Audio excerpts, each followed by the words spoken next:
243 தொகுதிகளைக் கொண்ட பீகார் மாநில சட்டப்பேரவைக்கு முதற்கட்டமாக 121 தொகுதிகளுக்கு கடந்த 6ஆம் தேதி வாக்குப்பதிவு நடைபெற்றது. அதில் 65% வாக்குகள் பதிவாகின.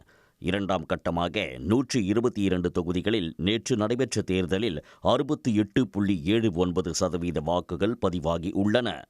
ஒட்டுமொத்தமாக 2 கட்டங்களாக நடைபெற்ற தேர்தலிலும் 66.91% வாக்குகள் பதிவாகி உள்ளது.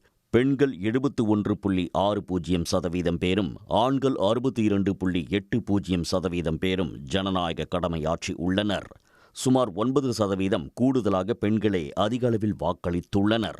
1951ஆம் ஆண்டுக்கு பிறகு பீகார் தேர்தலில் பதிவான அதிகபட்ச வாக்குப்பதிவு என தேர்தல் ஆணையம் தெரிவித்துள்ளது. இஸ்லாமியர்கள் அதிகம் வசிக்கும் கிருஷ்ணகஞ்ச் தொகுதியில் அதிகபட்சமாக 77.75% வாக்குகள் பதிவாகி உள்ளன. குறைந்தபட்சமாக நவாடாவில் 57.76% வாக்குகளும் பதிவாகின. வாக்குகள் நாளை மறுநாள் எண்ணப்பட்டு முடிவுகள் அறிவிக்கப்பட உள்ளன.